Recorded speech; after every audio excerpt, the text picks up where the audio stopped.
I've got it streaming, so we're good to go. Oh, although let me turn this on. We won't need it just yet.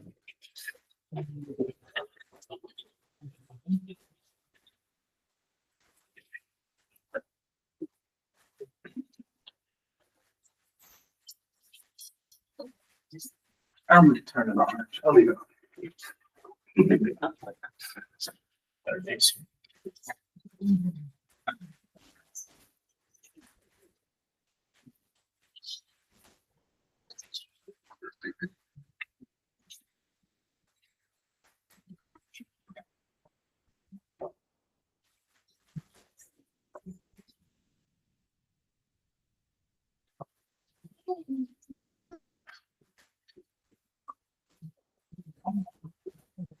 All right, I don't think we need to display anything yet, so we can jump right in if everybody is ready.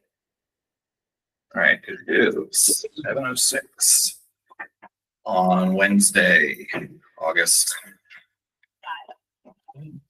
20th. I will call to order this meeting of the Wabash Township Board. Everybody here's present. David Tate, present. Ian Pitlar is present. All right, all rise for the pledge of allegiance. I pledge allegiance to the flag of the United States of America and to the republic for which it stands, one nation, under God, indivisible, with liberty and justice for all.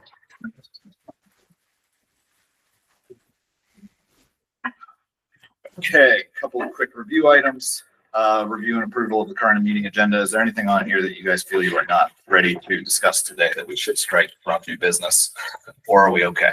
By the way, I asked to table, like, we're tabling 2025-21, and I've already made a note on it, so it should show it tabled. Okay, so I'm fine with those.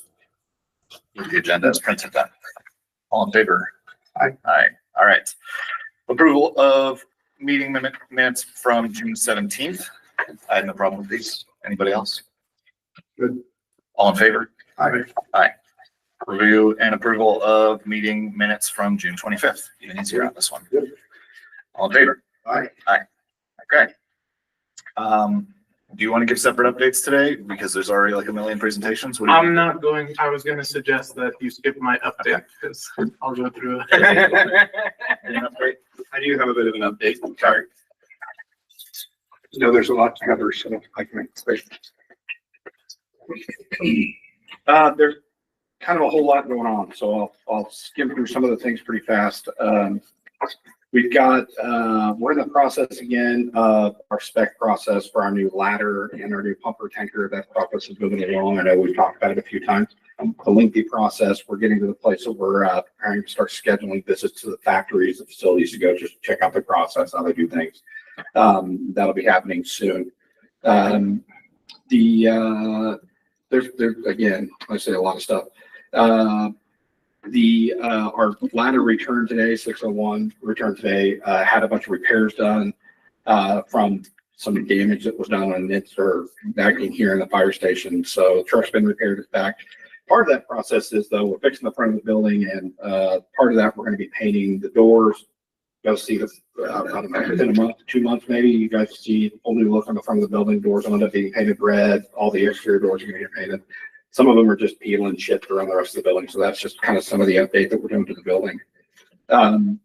We have our 6 new firefighters hired. They've all started. They're all on police and fire pension. 4 of them have gone to shift. 2 of them are in the academy, and they will be there until October, till towards the end of October.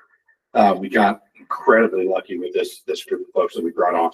Some very, very good folks. It's got some good experience and time, and a couple brand new folks. They're very, very eager to dig in, and they're excited to be here. So We got super blessed with this process. Had a ton of inspections going on. The new apartment complexes up on Jaeger Road, Buckingham, and Aviata. We've done the inspection of the clubhouse for Aviata. They're building the rest of the buildings out. Buckingham, we're in the process of now going building to building, floor by floor, doing their fire alarm checks and a whole bunch of other things that we inspect on their final inspections. So that process is moving along. And just as we got just in that process, we were told there's a new apartment complex that's going to be coming just to the south. That's going to have 12 buildings and about 360 units ish.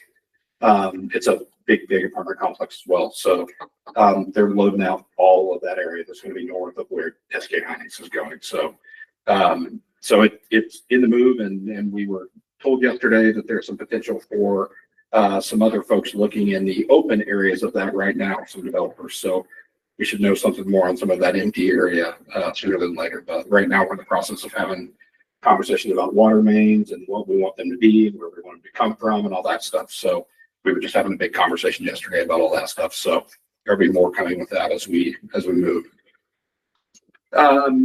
We again have been working on we're getting quotes for our new radios, new air packs. From that quoting process right now. Part of that is a demo period that goes along with it. Folks bring other stuff in for us to look at and try out. So it's again a bit of a lengthy process, but we hope to have a quote within the next month or so, or by October-ish, for Trustee Valentine to be able to put together as part of our capital improvement plans. So we're working on that right now.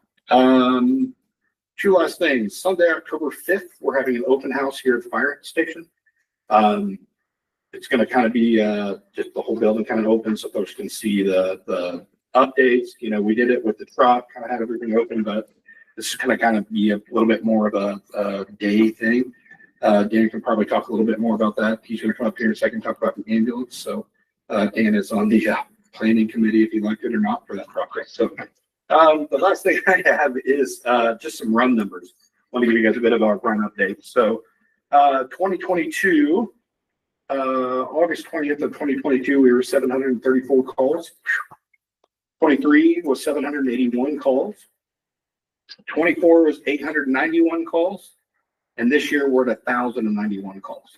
So it's a significant increase, and it just continues to go. Who knows what it's going to look like towards the end of the year. A lot of that depends upon our winter.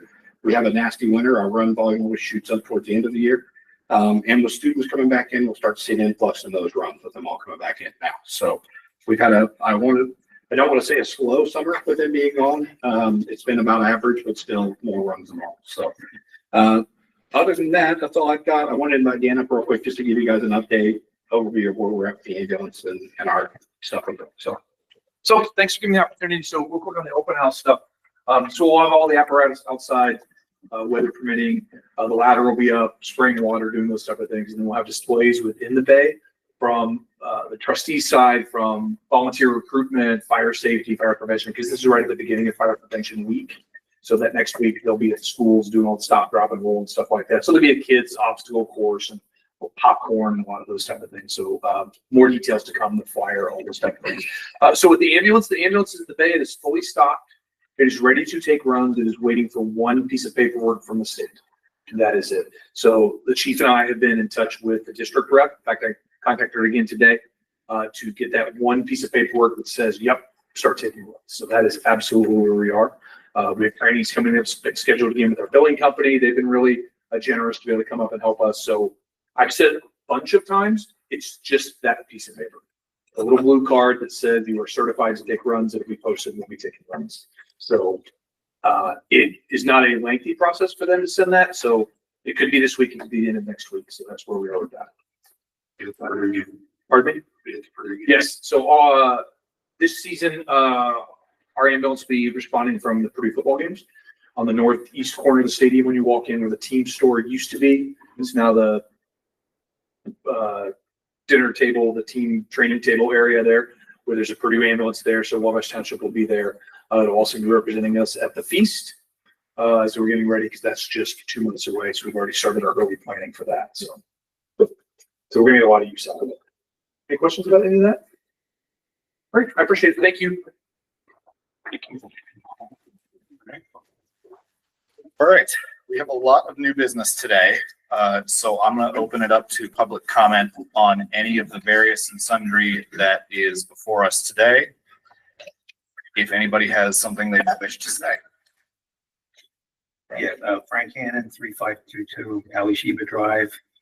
I just want to thank trustee Angel and board and the Wabash Fire Department and the Wabash Township Firefighters Local 5383, especially Deputy Chief Joe Ward, who I've been working with for supporting the upcoming September 11th Memorial Service that will be held this 9/11 at 6 p.m. in the back area. I mean, that would be the safest place to hold it. This will be a township-sponsored event that I hope can become an annual event. It will honor those who perished on 9/11, especially the first responders and those who have died because of exposure to toxic environments, and those who will suffer today from that exposure. It will honor all veterans past and present, especially those who get their lives following 9/11. It will honor current active military and most importantly, the active first responders, which very much go unappreciated at times, especially those in Tippecanoe County and Wabash Township. Our featured speaker will be former Chief of Police of Lafayette, Patrick Flannelly. I think some of you may know him. He texted me yesterday that he has a great story to share about that day and what was going on in this area, which I was not familiar with. I would be honored if any of our trustee, Angel, or if anybody on the board would like to make brief comments, because we're going to try and keep this thing, moving along, and it's kind of more like an informal event at this point in time, but we're trying to make it into an annual event. And I also would like to ask David, since you're the chaplain, if you would do the opening prayer, if you'd be so kind to do that, just let me know.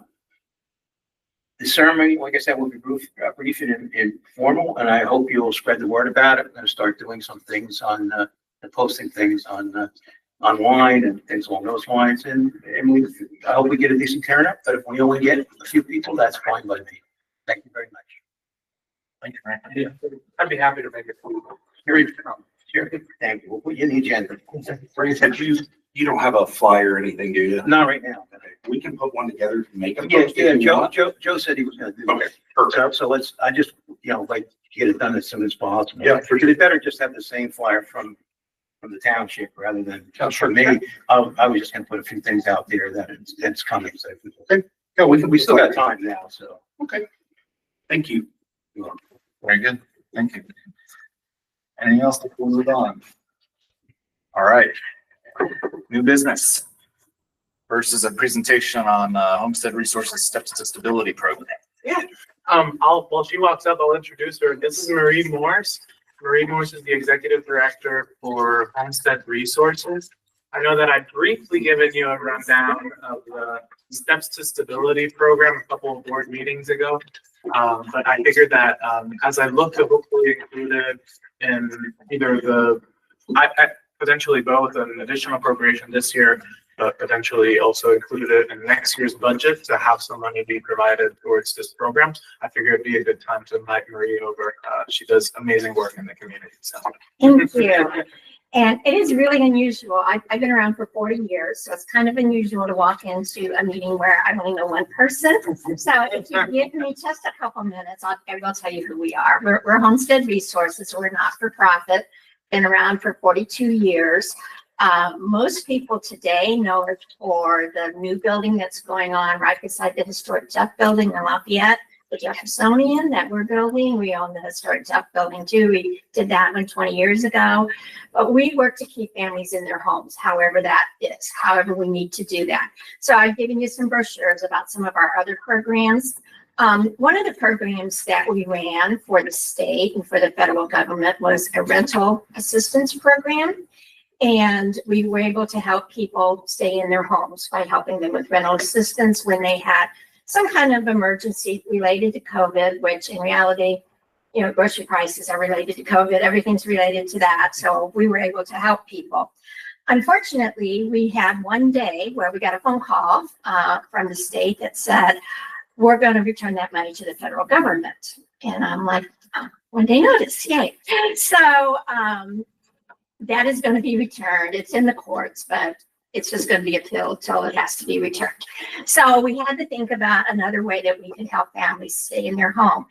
I am on lots of committees, lots of local, national, federal committees. And so I talk about the housing issue all the time. I was glad to hear there's new housing coming. And I'm working really hard with United Way and many, many other agencies. And your trustees have been at many of the meetings around a housing commission about what are we going to do about housing in our community, housing for everybody, not just low income, but for everybody.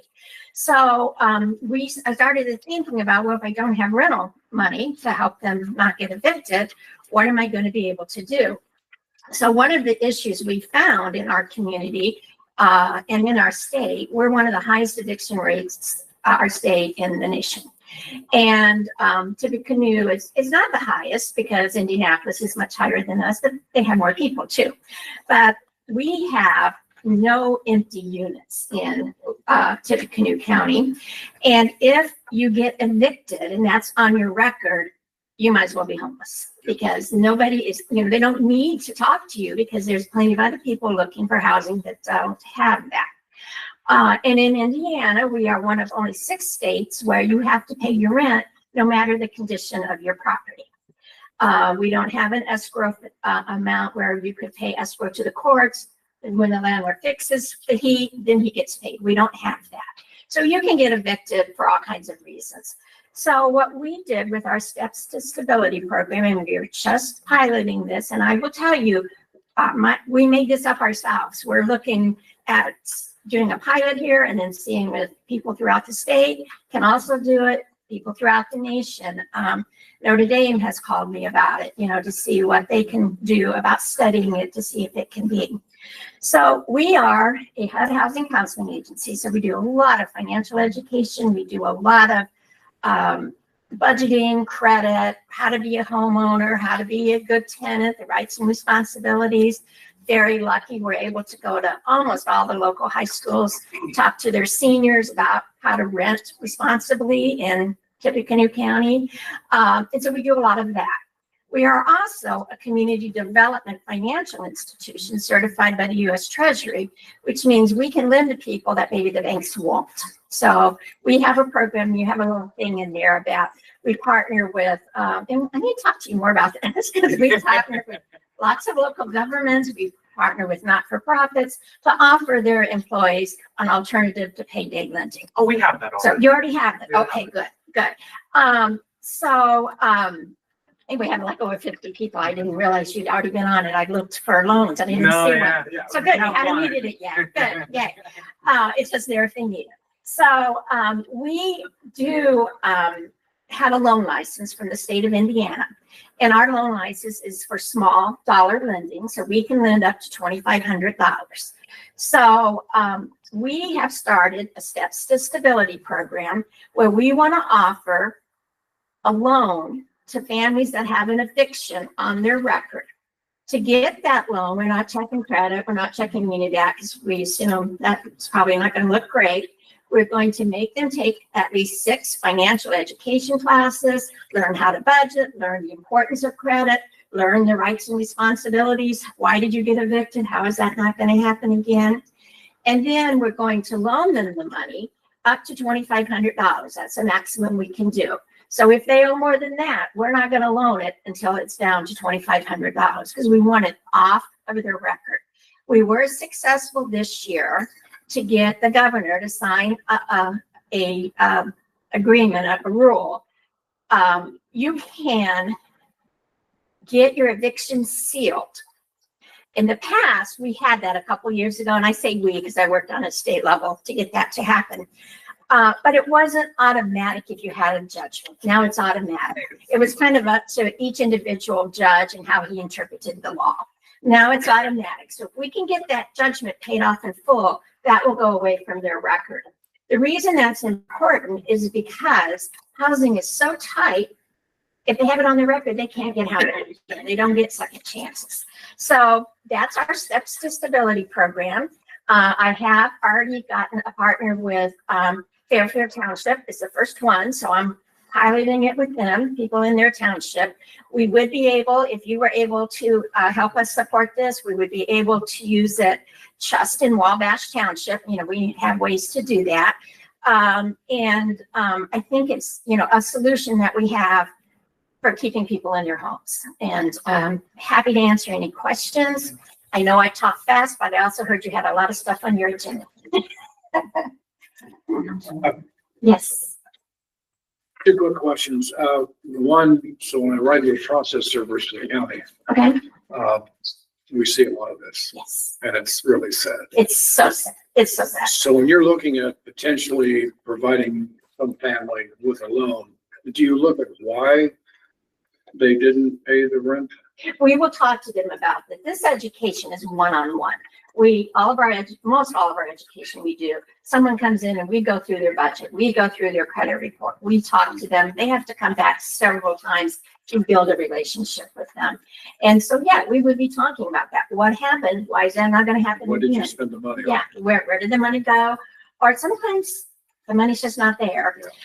You know, so we talk about that. You know, rents are extremely high in our county. They've gone up. I had an elderly person come in the other day, and he had been living there for like 8 years, and they were doubling his rent this year. And that's not unusual. And so, so yeah, we work with them, and that's why they don't just come in and we're just not going to give them a loan. And we know it's a high risk loan. We know that.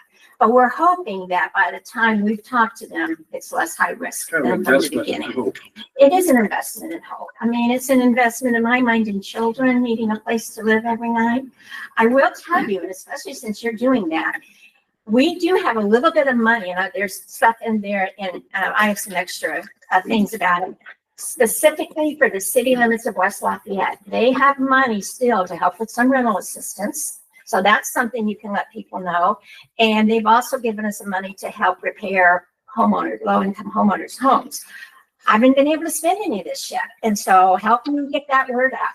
So, but that's, you know, the rental assistance is not very much that they have left, but I have quite a bit for home repairs. So, you know, people that, and these are repairs, furnaces, roofs, you know, modifications for accessibility, not pretty carpet and things like that. So when you do that for homeowners, what is the evaluation process? Because I see all the time, people over in Lafayette, certain homeowners, they holes in the floor, Yes, everything else. yes, they say in you have to Lafayette, do it. yeah. Unfortunately, this money is for West Lafayette. So how do you evaluate, let's say you give $20,000 to Ian, he's a homeowner, he's gonna do repairs, how do you document that? Well, it's typically what they call a soft mortgage on the property, that they don't have to pay it back, but they have to live there. We're trying to help people live there for 5 or 10 years, depending on the amount of money. And we document it, you know, we have someone that will make sure the work meets code, you know, things that we are doing. Contractors will have to be insured and licensed. This is federal money, so we have to pay Is there close a time attention. limit on when they have to do it? Until the money runs out. So, I mean, when they come in, we can't give them the money. We won't give them the money. We'll be paying contractors, the same as So this, it we'll doesn't be go paying directly to- courts. Yes, we will be overseeing it. That's Yeah. good, I like that. Yeah, Thank you. and the same with this. We'll be paying steps to stability. We'll be paying landlords or the courts, not the person. So, Thank you. You said you have this running in Fairfield already? they committed money already. Okay. And we are announcing it. We haven't made a loan yet because the first step is this counseling, and we have started counseling some of those people. And then it's, you know, it's going to be a while. We don't say you can come in 6 days in a row. We're going to make sure they go with action plans. You need to do this. You know, most people, a lot of people I know don't even know how to budget. You know, they certainly don't know what a credit score is and how it goes up and down and why that's important. And, so that's the first step, but we do have some people working on those first steps. Okay, yeah, how long you know about how many people are? I think we only have 2, and I just got that maybe last month or the month before. So, in So it's Fairfield all very, Township, very- this is very, very new, very new. And as I made it up. And so it's definitely a pilot program. I hope that it will work. But all my friends who know housing tell me this is needed, this will work. And one thing I didn't catch Marie mention it.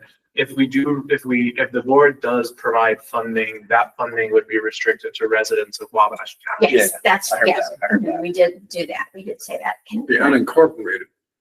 Both. Because it's from the general fund, so it would come for everybody in the township, yes.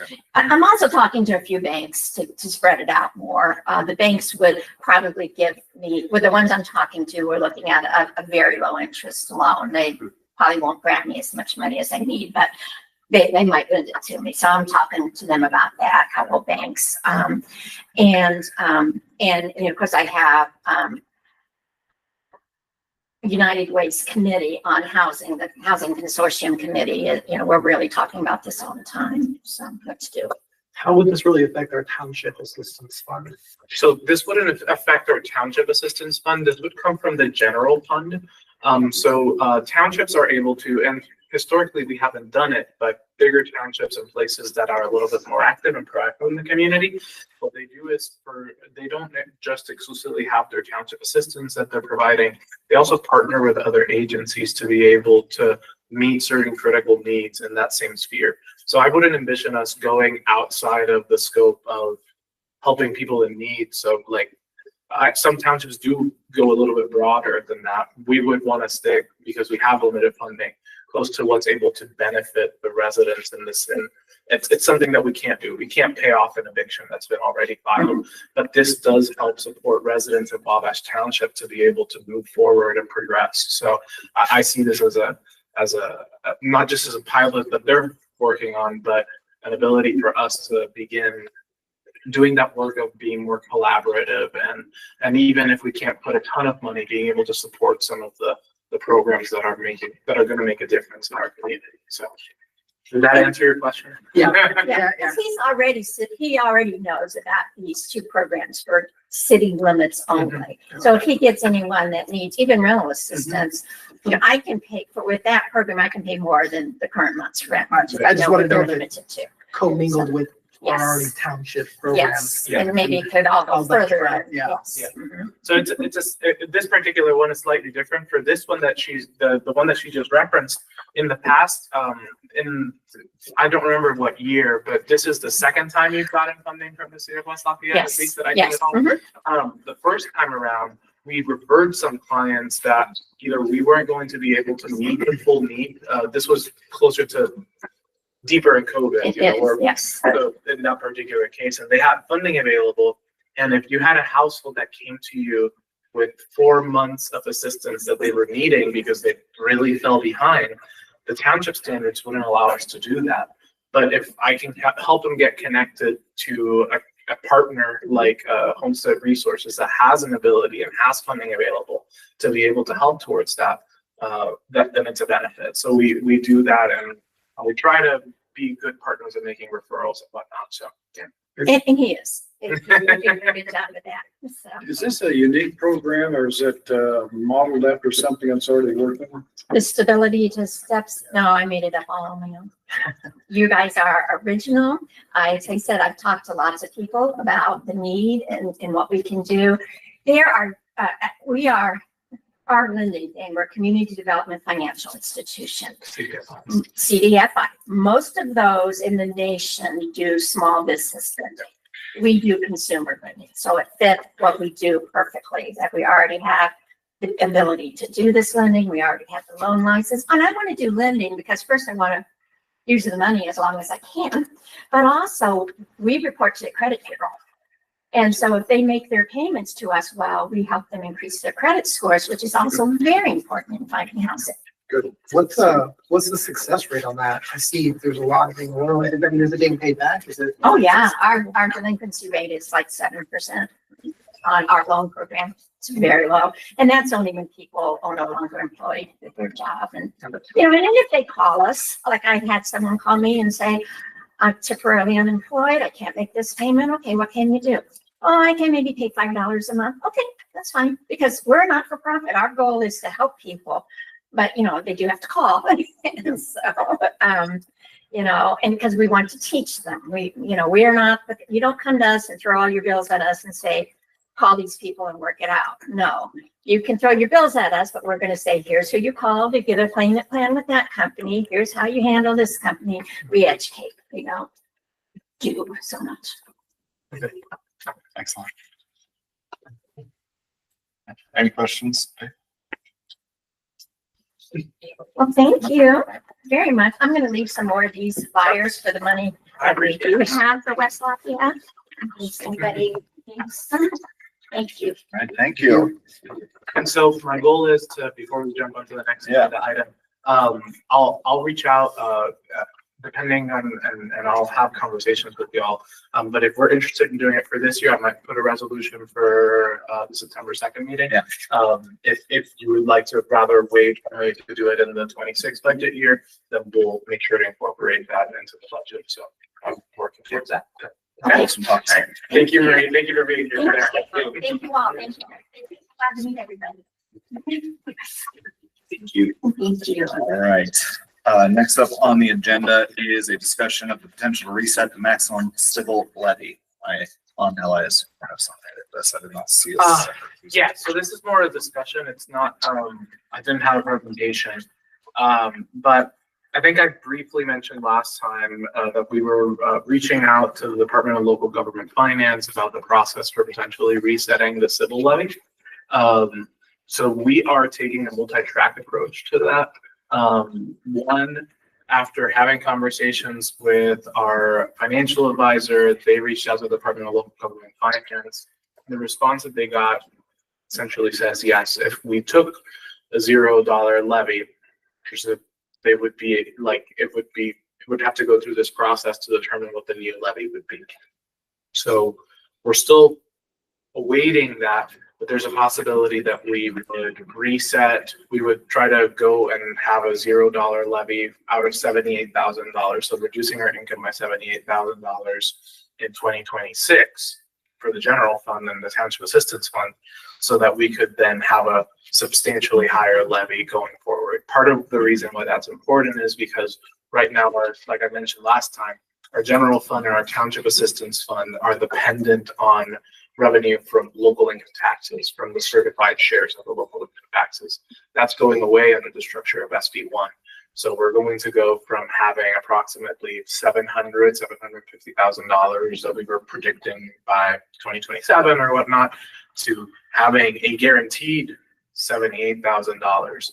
There's still a possibility that the county sets a non-municipal lit rate, but that's outside of our control. So I'm thinking that from our perspective, we need to make sure to do everything possible to maximize what we're able to bring in so that we can carry out these critical services. That includes township assistance, operation of the township trustee's office. It might include MIH. It might include township cemetery maintenance. Like, for example, we just, by the way, since I didn't give an update, we finished the replacement of McCormick. We're waiting on the gate. And they also did the bollards over here replacement. So all of those things are pieces that come from lit funding and that property tax rate. Our current one, just to understand, to give you an idea of how insufficient it is. When you look at townships across the state, we're at less than 6% of the levy per capita versus the median township in the state. Okay. Yikes. Okay. If we were to match per capita the median township in the state, we would have a civil levy of 1.2 million versus 78,000. If you narrow it down and say that includes all sorts of townships, let's narrow it down to townships that are twice our size to half our size by population. What does that look like? Then we're at 11% of the maximum levy that we would expect to see per capita. So about 700,000. The second path that we're taking simultaneously, even if I bring you a budget that says 0 so that we can go through this process, and I'm saying the levy goes 0, the budget wouldn't go 0. We have cash reserves. Yeah. Then we're also continuing to work on potential legislation to be able to address the situation in Wabash Township. There's not a lot of people knocking because most townships are the township that are in this crappy situation are not usually the proactive townships. We just inherited a situation. So we're working towards it. So, any thoughts, questions? I know that. So this is like, help. I have so many questions. Oh, of course, absolutely. Help me understand what I find levies a little bit confusing. So what does this do to the actual tax effects on a random taxpayer? It does nothing. That's what I thought. So the funny part, and I try not to get on the soapbox, okay? But once in a while I do. That's heard me way too many times. So right now, all of the situation with SB1 and everything, for the normal homeowner, property owner, yeah, we could drop our levies to 0, or if we had the ability to, we could jack them up sky high, and it wouldn't change at all what a resident's paying, because we're already above the circuit breaker limit. So what you're paying gets reduced. The difference is of what you do pay, what portion of it goes to the township versus going to another local government. So if we increase those rates long term, we're increasing our share of what is collected. If we temporarily decrease it to 0 for that $78,000, that $78,000 will get distributed primarily among the school and the county. Now, the long term, it's, all of these things like, that's why, like, when people have been saying, well, our property taxes has been going up 20%, it's because they've been artificially capped. So if your certified net assessed value increases 20%, how much you pay in property taxes is going to increase 20% because you're still over the cap in total taxes. Does it really make a difference? So it's complex. I spend way too much time looking at levies, but yeah. So then that leads to the obvious follow-up question: is when we then come back and make it much higher the following year, where is that money coming from? And are those people going to have some words about that? To some extent, I mean, yes, right? Like, now the difference is that unlike all the other units, this is our only lever to pull. Yeah. Schools have the ability to go to referendum and to amend the overall tax rate to be able to do that. The county has the ability to reset their local income tax rate. We do not. So this is the only lever over which we have control, is what is our property tax rate. And I would argue that historically, our community has, like all of those local government units, have benefited from us having an abysmally low tax rate, so they get a slightly higher share. Yeah. It's not that I don't have a concern. In fact, my hope, regardless of, as I'm going through this process, one of the things that I'm hoping to do in the coming month or so is to reach out to Superintendent Habeck in particular, to discuss what we're planning on doing, acknowledging that it might have an impact on their finances, but also demonstrating why we're doing it. It's not because it's not just give me money, I want money. That's when we're going through these processes where I'm trying to be very judicious about what it means, what benefit the community sees from it. So I'm not trying to go sky high. I'm trying to go to the median of the state. and that goes into my last question, which is, this is going to take, we're going to have to go down to 0 for a whole year. Then we're going to need to have discussion. So like, we're talking year and a half till we're getting somewhere on this, really.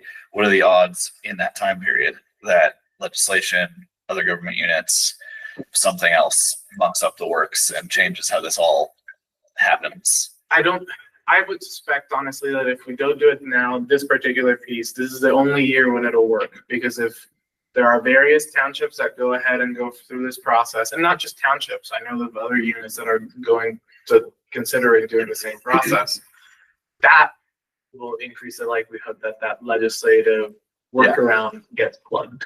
Yes, so this is our one chance. Now, if it goes through, because we did it and because we would have filed an appeal, it would be under the current rules. So we're good on that perspective. Okay. But also, worst case scenario, we're off $78,000. which is a month of operation of the township roughly. Yeah. So we're talking about if nothing worked, we'd be talking about 1 month longer that we can operate versus being able to find something sustainable. So Yeah. And what's our current cash reserve situation? about $240,000, I believe. So in the general fund. Yeah. That is. So, is this a fiscal year operational fund? I mean, is this a levy that we're just gonna look at every fiscal year? No, if this would you only This would essentially have reset it. one reset and that's what you got going forward. Okay. And that's the same thing that we're looking to do with legislation. So, Okay. and our state rep would not like it if I call it special legislation, but that's what it is. So there's been a lot of special legislation on the books from other places doing this. So a lot of communities, when they get a local elected official that's actually trying to do the work and they find that their municipality is way behind, they go and reach out to the state legislature and the ones that are able to go through this process. So we have this one process through what the Department of Local Government and Finance says the process is. We're also looking simultaneously at potentially a narrow legislative fix for us to allow us to reset that, but not just the fire. This particular thing about going to zero to reset it, that's for the general fund. But we're also looking at potentially doing the same thing for the fire department funds. We see all this growth that's coming on around us. And unlike other units, like we don't have anybody that would be, for example, we can't go into a fire territory. We've explored it with our partners, with our neighboring municipalities. There's just not an appetite to do that. So if we're able to go through and reset that levy, we'd be able to go through and do the work that we need to do to staff up to make sure that we're ready to meet the vast growth that you guys are aware. So Yeah. So the word I'm looking at is potential. potential. So if it doesn't go through. We go back to $78,000. All right. And is that a decision that we need to make in this budgetary Budgets. approval cycle? Mhm. Okay. Which is why I'm trying to Yeah. but I'm trying to bring it up a couple of times and open it up for discussions because I don't want to just bring something on the board and, And well, yes, and it's like an odd parliamentary procedure. Absolutely. I think you guys are gonna find that a lot, though. This is something we've kind of incurred, or we found running through all these processes is with Senate Bill 1 and all the changes being made, all the other municipalities, cities, towns, and counties have the ability to make up for those differences in other places. They've got other mechanisms in place that while they've lost money in this area, they can make it up other places. That's just not something townships are for. There's not that mechanism in place anywhere for townships. And that was been the source of a lot of conversation and meetings that have been taking place, just trying to figure out how that fell through the process. So, it stinks that this is the only process, that provides any relief or benefit whatsoever. But it's really discouraging when you start through that process, realizing everybody else has got means to be able to make up those differences. And they're like, townships, yeah, figure that out yourself. Sorry. that's what it is. And and I hope to be able to at least give you an idea about what some of the, on the legislative side process, we are, Representative Campbell, Representative Commons, who represents the northernmost part of the township, although a very tiny portion of it. And then the chairman of the House Ways and Means Committee, we're meeting to discuss to some extent this. Now, we'll see how that goes, but we're trying everything. And that's what we got to do. There's going to be a lot of work to be able to secure the future of our township, but I think that there's a difference in between how we're trying to operate this township and being proactive and being a successful government unit rather than one that is just sitting on $78,000 but not getting a whole lot done. So, Yep. Okay. Yep. Any other questions from the board? All right. Angel has a presentation on township trustee salaries. And I assume this is also, we don't have a resolution for this. This No. is all part of the for next budgetary. Correct. cycle. Yes. There's no decision to be made there on this. Now, I wanted to be able to share this, so let me.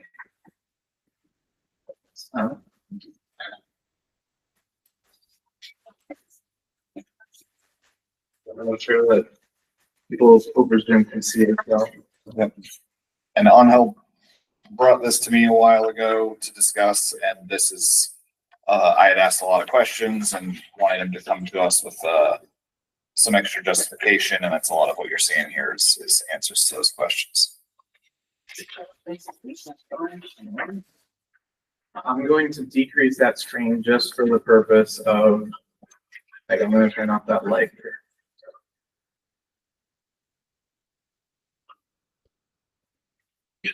Showing up on YouTube yet.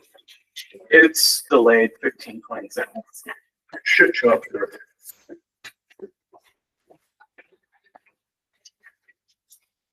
Can you see it like roughly about now? Not yet. Okay. There we go. Okay, perfect. Just wanted to make sure that it worked. So, just that I know that, like I mentioned, I've had a few conversations with board members and I've gone over in brief. David and I met, but that was the one thing that we didn't get to strictly because of the timing of other meetings that he had to attend. But so I know that I've talked a little bit about this, but these are just some of the priorities for why I feel a responsibility really to go full time. I know when I first ran, to be honest, I said I wanted to be there full time. That was part of what I said. I chose not to increase my salary to try to stretch out and try to maximize what we could do other places by limiting how much I was working, which meant I was working a second job, as you guys know. So these are some of the priorities that I see as being necessary. One, it's resetting that maximum civil levy. So feeding in from the discussion we just had, increasing maximum fire levy.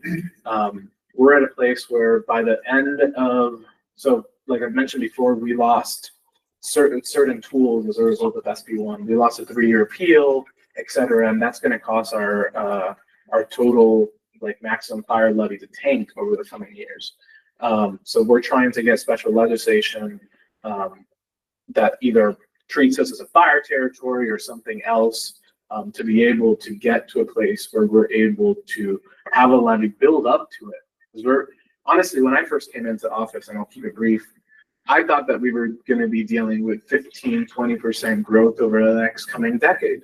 Now, there was inklings that there was a lot of growth coming, but there wasn't any plan or whatnot. Almost none of the developments that we're seeing today were in the picture in 2022. And so we thought that this would make us good through the end of the decade. Clearly, that's not the case. We're needing to plan for 50% population growth. So we've got to keep working at that. The other priorities are trying to access lit, both the public safety lit that we keep trying and we haven't been able to be successful. The fire and EMS lit that's going to be part of the new structure of the after SB1 that's going to start in 2028. Same as the non-municipal lit. Like I mentioned, those two last ones, before we got our lit, all of these are outside of our control. We need to be working with other partners to justify the need, justify the why we're needing those fundings, because we don't control our destiny in any of that. The other pieces are guiding our capital projects. We're looking at, and I'll have a little bit more details on that in one of the other pieces of this long meeting agenda. We're talking about trustee office building. We're also talking about a new station. We're also talking about a lot of apparatus purchases over the coming years. And like you saw with Marie, we need to be seeking new partnerships with other organizations in the community. So I think that there's a lot of pieces there that we need to be doing. Now, that's the why. Here's the money piece of it. So we went through, when I first presented this to Ian and I had the initial discussion, what he wanted to make sure was that I did some research and I could show you guys what that looked like.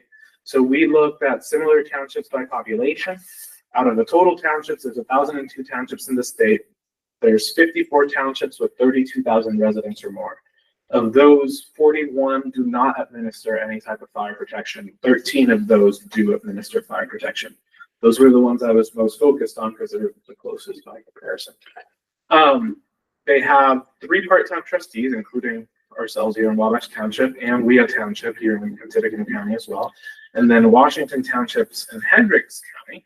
Although I did find it relevant to mention that although that trustee is part-time, their top staffer in the office makes $108,000 a year. I work if you can get it. Yes. So all in all, there's 10 full-time trustees, and so those were the ones the analysis was based on.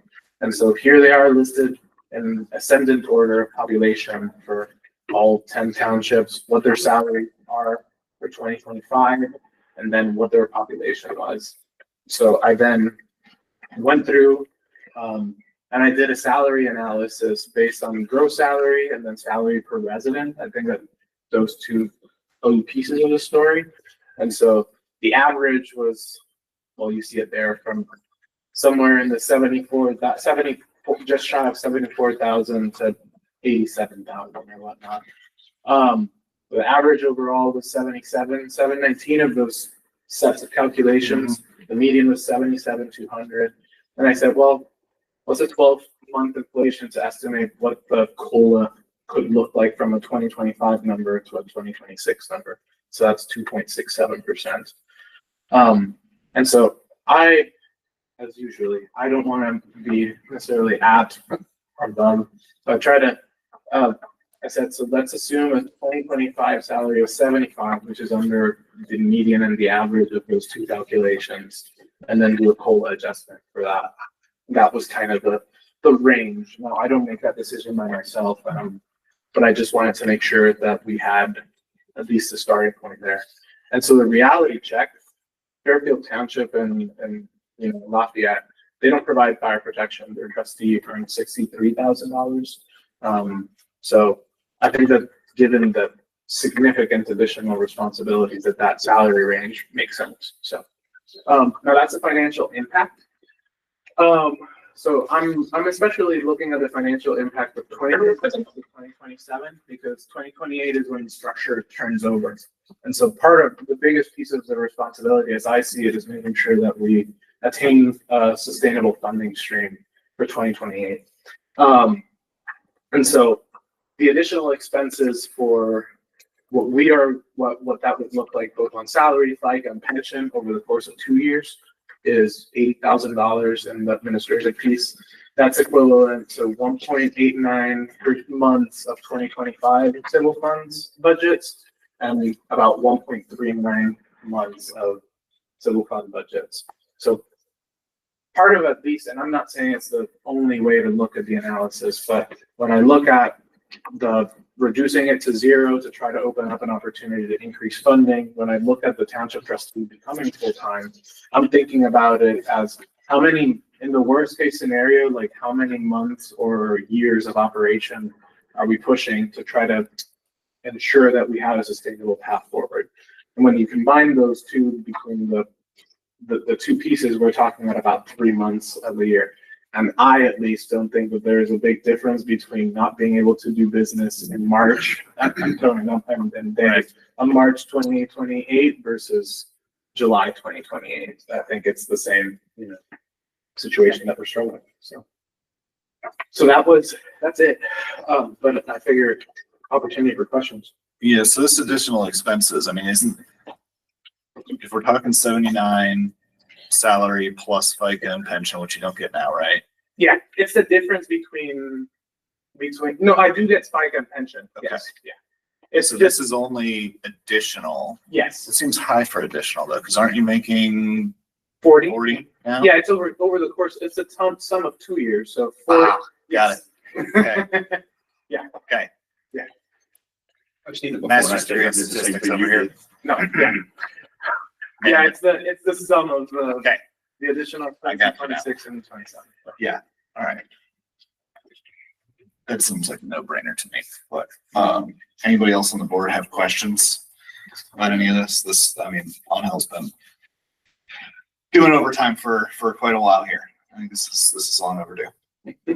And as you know, and as I've mentioned to everybody, it would be my only job because right now I work at LUM, which is a fantastic organization that I absolutely love. But I think that the work that's needed here is really, really critical and requires full-time attention to make sure that we navigate these changes. So,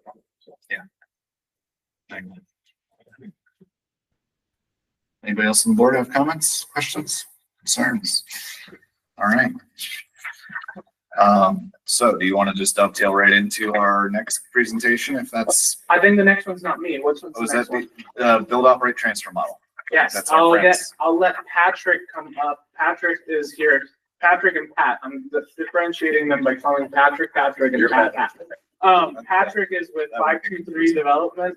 And so he has a little bit of information. He would be, if we were to go through this process, they would most likely bid on the process to be able to do the construction of the building. Now, we're still ways away. This isn't approving construction of a building or anything like that. But he is, he runs a firm that specializes in this kind of development. So, My cheat sheet. yeah.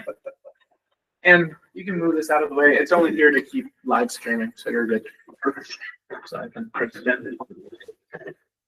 yes, sir. Questions? Hi, thank you for the warm introduction. My name is Patrick Davis. I'm with a firm called 523 Development.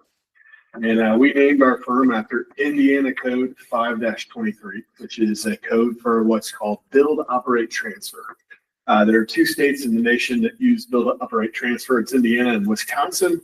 Most other states call it a public-private partnership. So you've probably heard that term before, PPP, sometimes used. What that is a way to utilize a private entity to deliver a public project.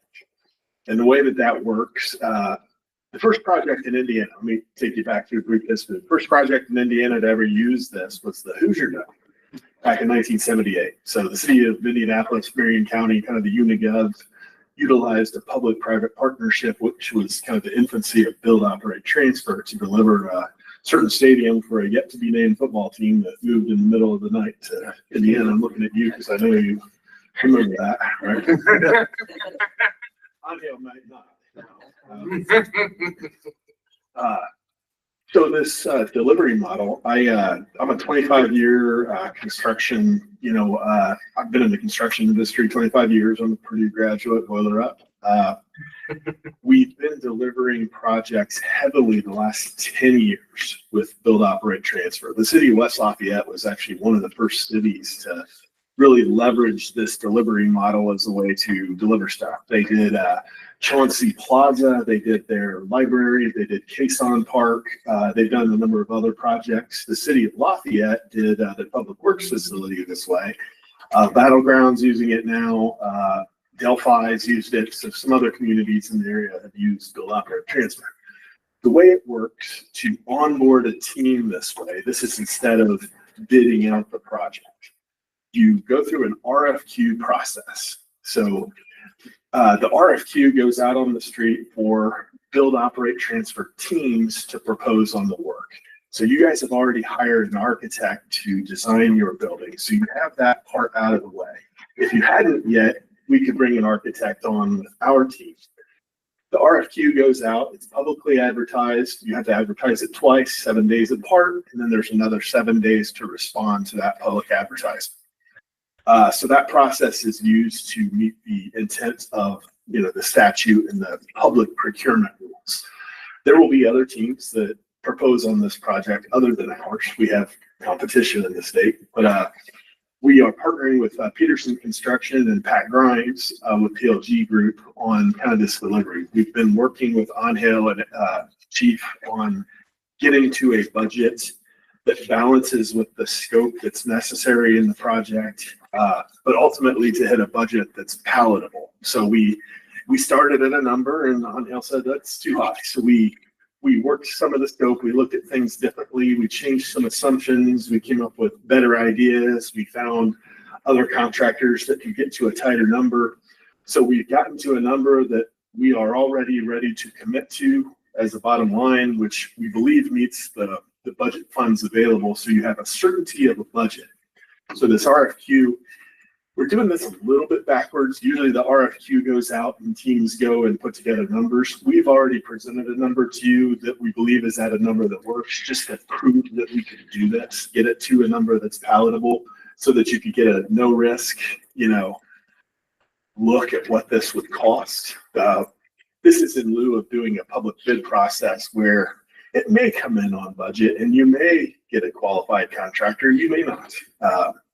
So it's instead of that process. So if you put this out as an RFQ, multiple teams would respond. Then what we'll do is work with our core, who is your architect, to finish the design for the project. And then we will have a bid process that goes out to the subcontractor communities. And we'll take pricing from electricians, grading contractors, concrete contractors. We can make sure we've included all of your local preferred partners, keeping the dollars local, making sure they're a part of this process. But we're going to take bids. We're going to share those in a transparent manner with your team so you can see the bid results by trade. You'll see the makeup of our number, everything's done transparently. So the reporting, it's more transparent than the public bid process where you get one number and no insight into it. So you see all those numbers. We review that with you to make sure all the local people are participants in that process.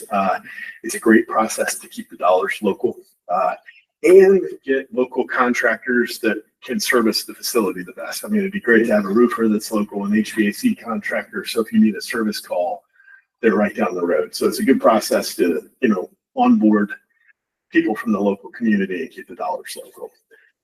So that's how the process will work. We've already put together what we would call a not to exceed number. So we've already set that and kind of spelled out the scope and the assumptions we made, and we validated some of those, and we had some back and forth to get to that. We've already put together a not to exceed number. So our commitment would be to stay at that number all the way through, get through the bid phase. We're managing the risk. In 10 years of delivering build, operate, transfer projects, we've submitted $0 of change orders, which is also one of the upsides of this process. And we would commit to that on this project as well. So we roll up the risk of that process to ensure that that's the maximum number that it would be at, so that you guys can sell your bonds at that number and have certainty up front before you start going with things. So any questions on all that? I talked a lot there. It seems, this is the first time I've heard of something like that. It seems as though you're really a filter. We call ourselves a facilitator. Yeah, but I mean, you really do our job for us by not wasting our time doing that. You're going to select these, present it to us as a package and say, we've done our due diligence. We're going to present it to you because you're the experts on this. Yes. We're going to come in with those bid results on the trades. We're going to have multiple That meetings. saves us time. Yes. So it's going to save. We're going to pull in chief and on-hail at the right points to give them updates as we go. And then once construction starts, we'll have bi-weekly meetings to keep the team on the line, but we're not going to be tagging them over change orders because there will be no change orders. So it's got good, risk management tools for a township. And part of what they talked about, and that's what we've seen, right? So like the difference, and I think he hit on it, but just to reassure, I know that a question that comes up is, okay, so yes, the part for selecting the developer, whether it be 523 or another company, that's the part that's getting advertised, and that's the part that's really open. But my preference, and I know that that was one of the first things he mentioned, was just because we're going through and doing the bidding ourselves doesn't mean that information can't be public. Yeah. We can still have that available for disclosure to the public, for folks to be able to access it. It's just that you're not having to advertise for every piece of we're requesting for this, for this, for this. So it replaces the part that meets the public procurement rules, but we still have the ability to be as transparent as we want to be, which I know that because of our shared experiences, we like transparency here. So yes, that would still be the desire. So there are some downsides of code 523. It's quiet on transparency. But our suggestion to you is don't be quiet on transparency. We expect this to be a transparent process. you should ask the responders, tell us how you're going to make that transfer. So that's our commitment to you, but it's not in the code. There's a couple other things that we've shared our list with Angel and Chief on. Here's some potential pitfalls. You can alleviate those by putting them in your RFQ and your contract. So when your attorney is putting together the contract to get this right language in there. So it's our suggestions on how to manage it. And one of the other keys that we propose is any savings in that process are yours. So you guys, we're going to track that budget in a transparent fashion, but if we have savings, like the concrete costs less than what we budgeted, that's your money. We can put it into another category. We can move it however you guys would like to see it. One of the other things, it doesn't apply on this specific project, but it may apply in the future, is we can also purchase land. As a third-party entity, we are not subjected to the average of 2 appraisals. So if you guys were looking to purchase property, you have to get 2 appraisals. You can only offer that average. Example, in downtown Martinsville, we purchased 11 properties. One of them was a business, 10 were homes. They absolutely would not do eminent domain. They're like, we're not even going to consider it, but we need to come up with something to buy these properties. So we were able to go around and negotiate. It was actually an employee of the county who is a broker on the side who did the negotiations and basically told us, this is what we negotiated, and we cut the check. So we were more of a facilitator for that. So if an extra 5% makes it attractive enough for them to sell the land or whatever that may be, it's certainly better than the negativity of eminent domain. So we've seen that as a potential positive, and we can bake that into the overall cost and manage that and work that in with your bonding, coordinating with your financial advisor. Of course, they need to weigh in on this, just like your attorney. We can't advise you from a financial standpoint, but we will sit down with your financial advisor to make sure everything is in alignment with your needs. Help me understand the not to exceed cost. So you said if something comes under budget, great, that's our money. What if something comes over budget? How is it? We're managing the risk. So you guys, you have to eat that. Yeah. So how, if when we save money, we get the money, how do you make money? All of it adds together. So it's not a line item thing where you get all the wins and we take all the losses. It's when we get to the bottom, we're gonna have some ups and downs, but we need to manage all of them to be within that number. So when we set the not to exceed, it's for everything added together. Okay. But if we find a way to save, we did a pool in Brookville, Indiana, a small town down near Cincinnati. We had about $50,000 in leftover funds in the project. We ended up buying more pool furniture. They're like, it's kind of Spartan on the deck. Can we add some more built-in tables with umbrellas? We used the money in the project, but it was savings that they got to choose how it was used. Because they get, I think part of the question, so obviously they do get paid through the. Yeah, so I was project wondering, itself. like, are you taking a flat? We're taking a percentage fee that'll be fixed. Okay. It's fixed now in the not to exceed. So that's what's in it for us. Okay. I think we all saw different things through this block as it, again, it was something new to us as well when it was talked about. But one thing for me, with us having to manage the building and all those things, you guys are aware that as we've done any development here, any growth, as we're redoing things, really Pat has kind of been the person that we've defaulted to for all those things.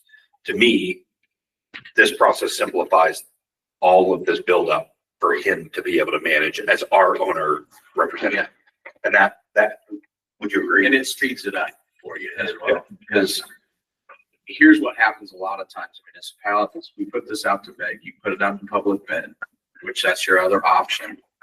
By law, you got to take that low bid, and you can't control sometimes what those low bids are and who those people are. This option allows you as a board to use vendors you already have in place in this project. For example, you've already got a vendor that does your security cameras and your other stuff in this building. You can easily just take with this method, take those people and incorporate them into this construction. If we put this out to bid, it's whoever we get. We can't tell. Well, and we got to do it however many times for every individual thing that we need to do. Yeah, yes. Yeah. We do have some latitude.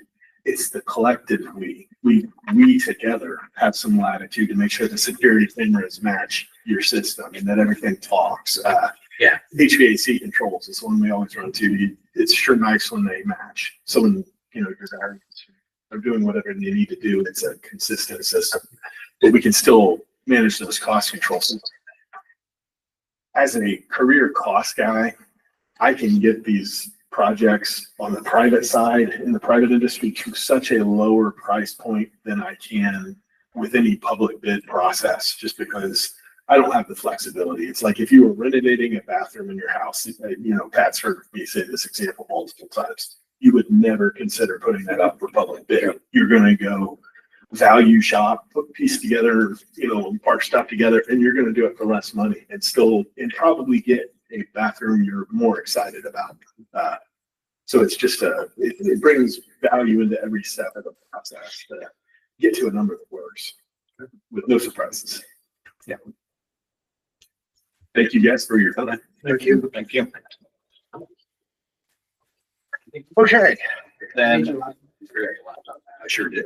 While we are on that subject, let's talk about resolution 2025-18, authorizing the usage of bot public-private agreements. And this is just, is this even doing a request for? No, so it This does authorize, it does authorize me essentially to be able to put out a request for qualifications, which again, one, we could put one out and we say we don't like any of the proposals and we don't even want to do a bot anymore if we needed to do that. This just allows us to. Just the process. It's the process, and you have to be able to do it. Now, we have, and Patrick's mentioned that we have the ability to keep it relatively open to everything going forward to use it for any project in the future. I prefer to limit it to the next 3 projects that we're anticipating, which is the annex facility, the purchase of a land for a new fire station, and then the future construction of a fire station. Yep. And still, we would have to go, again, at the end of the day, you still have to approve whatever vendor we're going through or whatnot. Like, I don't get to make that decision myself. So I think it's smart. Any concerns from the board? I will motion to vote on resolution 2025-18. Second. All in favor? Aye. Aye. Guys have it. Okay. New trustee building draft designs. I've seen these. I've talked about these. Yes. What do we want to talk about today? So I focused on the budget since the rest of you guys have gone through, and I wanted to have, and Pat is here. I'll have Pat talk more than I do, again, separate from Patrick. Pat, our owner's rep, would be able to answer some of the questions and to be able to go through what the current draft looks like for potential costs. You can stay there or come up. I mean, it's just more or less, it's in process, so I can come up, so you guys can just talk about it.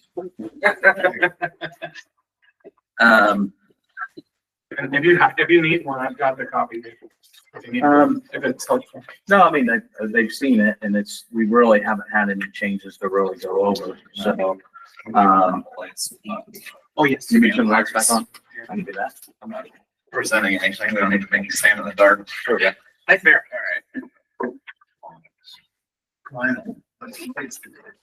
So architecturally, Arcor is through what they call schematic design. So we've sat down with them several times, gone through the floor plans, come up with what we feel is usable for both the trustee side and for what the fire department's going to use for the building. So they are taking that schematic, which is basically the floor plan that you guys have seen several times, and they'll take that and make it into a workable packet for us to use and for, to go forward with 523 for them to get stuff to bid and so forth. So all the mechanicals, the electrical, the plumbing, all the structural that has to go into it, so we can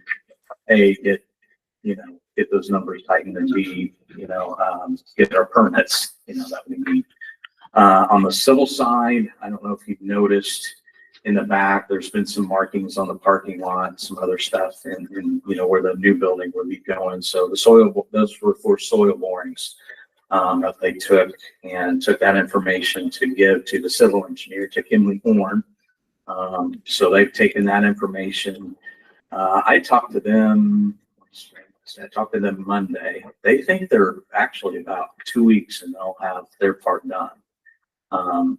We did discover that we tried to calculate, normally on a sanitary line, you try to use gravity as your friend, but for where that's located, where we have to get to, we would have had to do about a 20-foot excavation right in front of the fire station and Klondike, and the cost of that was just pretty crazy. So we kind of punted and went to adding a grinder pump to the building. So we'll actually pump to one of the manholes out front, which will be a big cost savings, we can figure. So, I mean, it costs a little more to put the pump in, and you got to maintain a pump, but it's a lot cheaper than doing a 20-foot excavation. On Klondike Road, it's full of utilities. So, And a lot less annoying. yeah. That'd be good. So that's kind of where we're at. So I should, here in the next week or two, have a good update from Arcor of when we should see the CDs from them, so we can, you know, keep that process moving. And I always like to mention, I know that I've had conversations with all the board members separately about it. I originally, we thought it was quite high, but as we've gone through, like, at least compared to what we originally thought, but then we tried to go out and be proactive about building out the upstairs instead of leaving it undone and coming back, like doing most of the upstairs, trying to build the stuff that we're gonna need for the future. And I was like, and the cost per square footage that we were landing at is in the range of what we would be seeing if we were in private area. Now it's still, I'm not saying that there's still not some more digesting and before we feel 100% confident or confident enough to pull the trigger on it. But after, you know, more work on it, even though it seems high, I think that the value that you get out of a building at 4.5 and what you're seeing is worth it. But I know that we will keep having those conversations, but I think it's important, even if we might sometimes hold off on doing it until later. I think it's important that we start talking about it a little bit more publicly at this point as we're getting closer.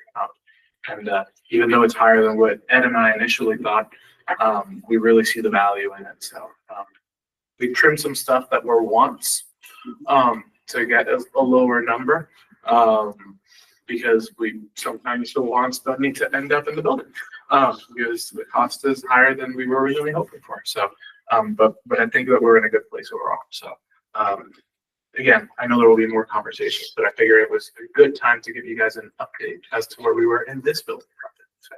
Yeah.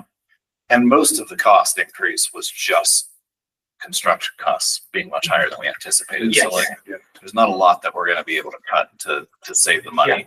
Yeah. And so I think more of my questions are located in the capital improvement plan yes. and the PAT necessarily. Yes.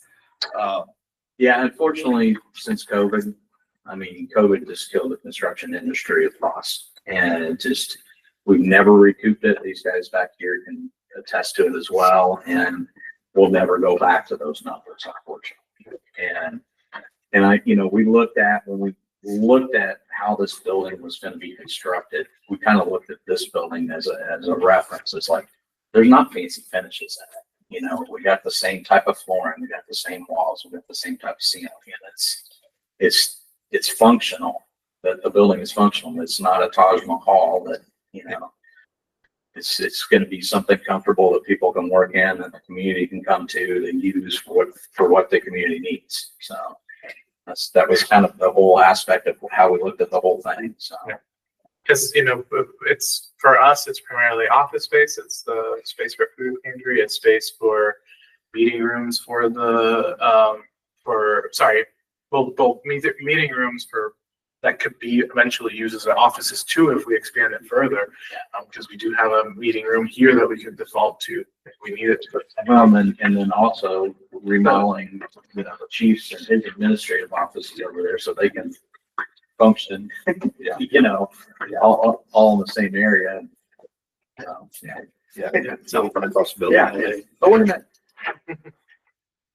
Yeah, so I think, I have many more questions that are capital In here. improvement kind of questions and less Yeah. cost questions, just because I think I know where the costs are coming from, and there's just so little we can do about it. And it's not that we're just gonna say, this is what it is. It's, you know, construction, we're always gonna be looking at. Yeah. Okay, well, yeah, we didn't realize we could save money this way or that way. Yeah. And that's what'll happen, so. Yeah. Yep. So. Thank you. Yeah. Thank you.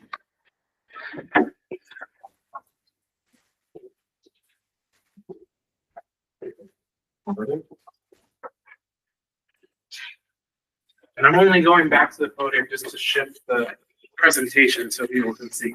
Sure. I'll try to start slow so that David doesn't miss a lot of it.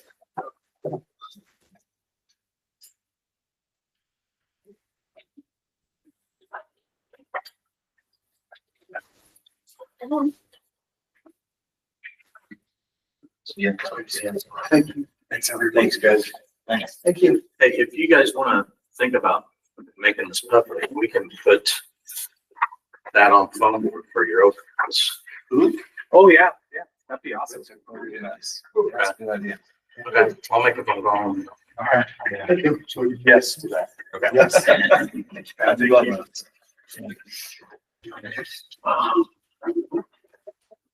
All right. So I want to start by saying that I know I'm presenting a lot of stuff today, and that a lot of it is big numbers and big stuff.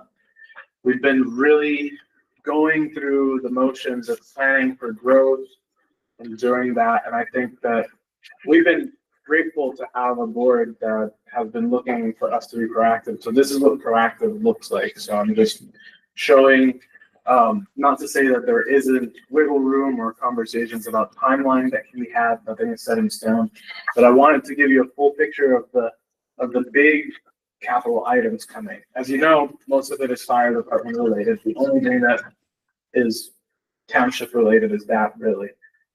So this is just a roadmap of what we see for the next 8 years or so. I have to be here to be able to click this. So it's really focused on, in my head, I've been dividing it into 5 different categories, what we're talking about with growth. It's land and new building construction. So that's this building, acquisition of land for the station on the north side, and then the construction of that station on the north side.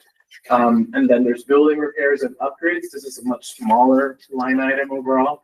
Apparatus replacement, that's the other big one.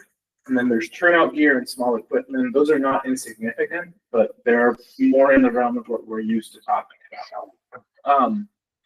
So I want to start, well, I guess I'll stay here and I'll start here. So all the stuff that we're discussing, including a lot of the apparatus purchases and whatnot, the quicker, not necessarily quicker timeline, but the sticking to a established timeline is intended really for us to be able to move to a place where we're able to distribute our department into 2 stations that are primarily staffed. So that's really what the goal is. Now, I'll make references here and I can talk about a little bit about how I see some of the movement of what equipment and whatnot, but that's nothing of it is in stone. It's very much in flux still. This is just a roadmap, because what we're saying today or what we think today or what Ed's thinking about today with his command staff can change given what we're seeing in patterns of growth, etc. So I don't want to dig myself too deep in where would stuff go. It's just, this is what it looks like to be able to have 2 fully staffed stations operating by the early to mid 2030s. So the biggest 2 pieces are the township annex facility, which Pat was discussing. A small but necessary part for the next part is the land purchase for the new station, followed by the build out of the new station. As you know, those type of buildings are expensive. So we anticipate the township annex facility, you saw the budget costing about $4.5 million. plus the bonding cost. That's the only additional thing on there, but that's what we always have to do. Then the new fire station, we anticipate, and this one we looked a little bit more, that there's more examples of fire department stations being built. So it's a little bit easier to have a good gut feeling about that number. We're talking in 2026 dollars, about $8 to $12 million, roughly speaking, for a not so fancy but long lasting fire station. Obviously none of that is set in stone yet. But what those would look like would be a 10-year and a 30-year debt service to be able to continue to pay off those expenses. Which part of the benefit for slightly longer, especially on the township side, it means that, and this is more of a value-oriented question or idea, is that if you make it longer, even though it's a little bit more expensive, you're also ensuring that the people that are benefiting from it are the ones that are paying for it, rather than just being exclusively paid by the current residents to be able to, will be the word, but to enable that growth and to service that growth. Building repairs and upgrades, it's relatively small, but this is kind of the stuff that we know we will need to get to. Repairing the engine bay floor, we've been having discussions. The perfect time to do it is as we're finishing out a build out that would allow us a space for to be able to move stuff temporarily and to operate a little bit different for a week or so. We still know we've kept pushing back some of these, like the ceiling and the wall repair. We pushed back a couple of years just because we've been doing other stuff, and only so much time and bandwidth. We know that we have to upgrade the power generator in Station 2. We've had discussions, and this is a want. So it's somewhere between want and need, that we want to try to replace the windows here in this station to make it more energy efficient. But it can, although it's a perfect timing to do it with the building construction, it's something that can also get pushed back. So, but some of these projects are pieces, again, just the roadmap of what that looks like. And eventually, we would like to renovate these two rooms to make them a little bit more functional, to have like screens instead of having a projector, the direction in which meeting rooms have been moving in to make it a little bit more usable. And not have to turn off the lights. It's delightfully old school. Yes. Same for the officers' room. It's a little bit different. It's still built for a more volunteer workforce. And we're doing this just different than what it was built for. Yeah. And so we're making it work, but we know that those are some of the pieces that will play in between everything else, because they're smaller pieces. Now, this is for the top section of that. That's the building, the new fire station, etc. The building of it. We anticipate, and I know that that's not a popping number. You're talking about $14 million to build those two buildings. Now, that gets spread out over 30 years for the $10 million expense. The $5 million, and I'm rounding up, but the building expense for the building here would be over 10 years. You could make it longer, but I think that 10 years is a decent time frame for that particular debt service. Now, the other big chunk of it is apparatuses. So I'm going to put a big asterisk on ambulance 2, 3, and 4. Okay. Ambulance 2, 3, and 4 in this estimate are dependent on, we're going through to apply for a service, extension of service appeal through the state. We're essentially saying our fire grade was built for this. We're adding EMS services, so it allows us to increase our maximum levy to be able to sustainably fund that operation. So if we're able to receive that, or if we have legislation that goes through, that we're able to find the legislative solution to increase our maximum levy, that's what that looks like. So again, asterisk on that. But if we're looking at that direction, we think, when we're talking about approaching 30, 40,000 residents, long-term, we need to be at 4 ambulances to be able to serve that, around that ballpark. There's still wiggle room and all of that, but just 2, 3, and 4. Those are still the smaller pieces of that whole equation in any case. The bigger ones are looking at pumper tanker truck to replace tanker 608. And when I say replace with all of these, we're keeping the existing ones, as I've mentioned before.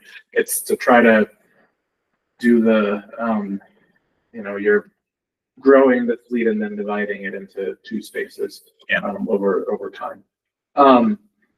So are you planning on most of these coming online after we have Station 2 up? some of them are already going to be coming online before. And that's the initial estimated timeline. In part, the reason what we're thinking about that is because if we're able to stick closer to this replacement schedule and reduce how long that older engine is a front running engine at this station on all of the calls, then it increases the lifespan of that engine over time, because it's less wear and tear on it. So by sticking closer to the original replacement schedule, then you're extending the life a little bit as you're reducing the run volume to try to make that engine last, or that existing engine last as it moves to a different station. That's truthfully the only way we're going to get longevity out of them enough to be able to staff two different houses with runnable, functional.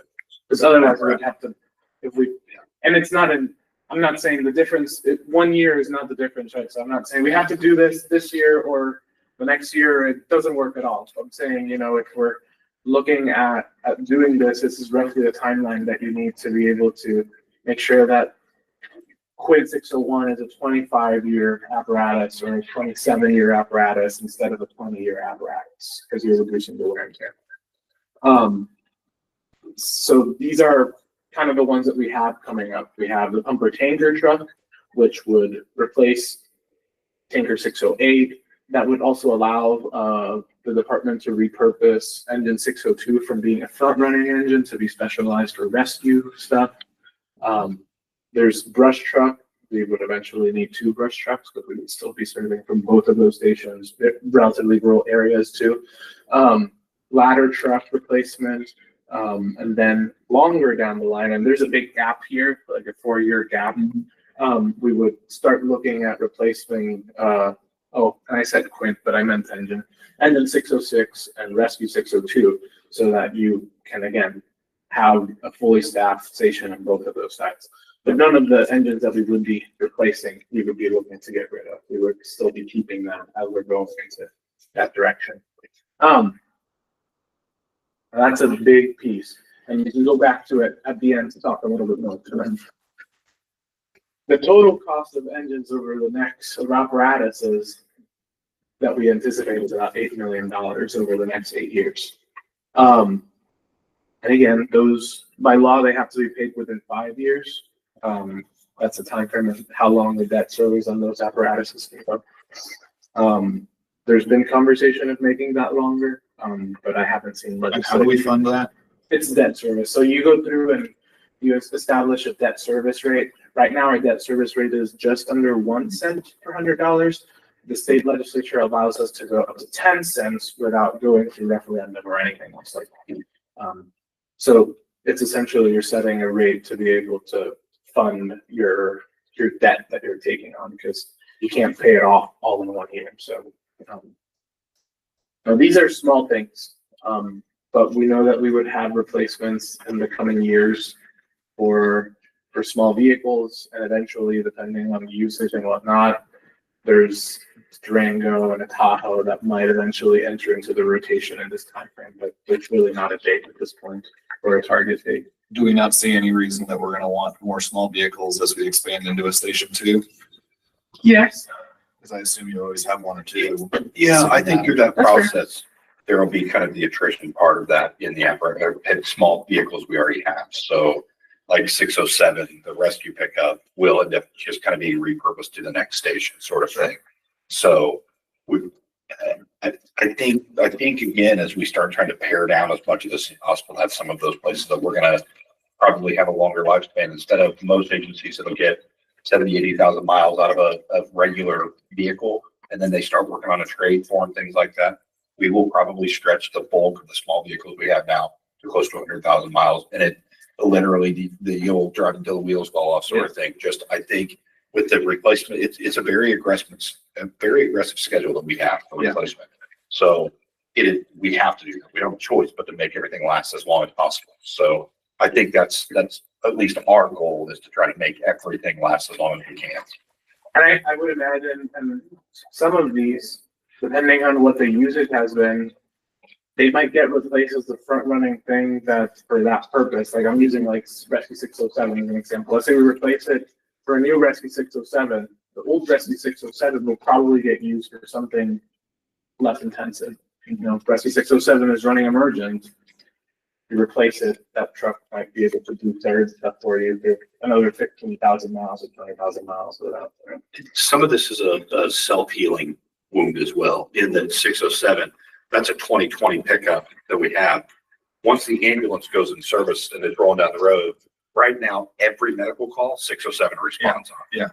Once the ambulance goes in service, that will be a support vehicle that accompanies that, or the ambulance is out. So it's going to start reducing the mileage on those vehicles and the wear and tear on them anyway. So again, some of it's a self-healing part through the process, but again, some of it is also an inevitable, you know, the battalion truck we have now, the Deputy Chief Wade drives. Once we have another station, we're going to have a battalion chief that on each shift that responds to all these calls. So that truck will end up having more mileage on it. Once it starts to go in that rotation, it'll be chasing most things. So it's a lot. Go ahead. It is a lot. Now, going on to smaller but still significant stuff. These are some of the, especially the air pack piece is something that we tried to prioritize in the request for public safety lit. We still have to do it, even though we didn't get the lit funding. So that's one thing that I am, and I'll just wanted to highlight that. That's one thing that will probably roll into next year as something that we might do on debt service. So that next year we might have I'm starting to have conversations about applying for, like filling out loan applications, whatnot, to be able to pay for that and the radio equipment replacement that we know we need, so that we are able to do it because we need to. We don't have an option. We tried for other sources of funding to try to go through and decrease the impact of all of this. But even if we don't get that, we still have to go through and do it. So air packs, which is about $315,000, and then if I remember correctly, and then turnout gear, which you're talking, you know, we still have a deficit that we haven't fully closed from the year when there was no action taken on turnout gear. So we're still placed the order to catch it up. Yeah, it just got placed, so we're good when this stuff comes in. and then after that, going back to the normal 5 per year, roughly speaking. Again, those things are subject to change, but that's what we currently see as that's $30,000 a year that you're spending. So that the total cost for this set of everything, we're looking at about $600,000 over the next 8 years or whatnot. Small equipment. This includes the radios and medical equipment for some of the stuff. So for the radios, we're talking again about the bulk of this $371,000.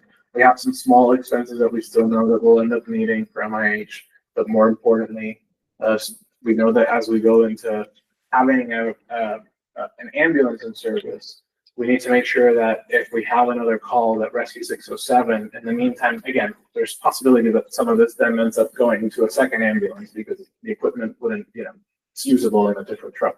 But in the short term, we're looking at purchasing this stuff so that we're able to respond to a second cardiac arrest or a second medical call like that, or a first one if the equipment is on the ambulance headed to one of the hospitals. So even if we're not able to start transporting immediately, we need to be able to provide that service at the scene. So We can use all the secondary equipment today. We've just chosen to stretch. We end up stacking a bunch of medical calls, and our need for a second Lucas device, another monitor, all those things are here today. And we're trying to do our absolute best. And Chief Huff's done a great job of finding ways that we can make the medical equipment, especially what we have now, stretch as far as we can without having to make. Those are large purchases for us. Lucas device is what, 17,000-ish? Yeah. I mean, so, but use it once and it works and it's paid for itself.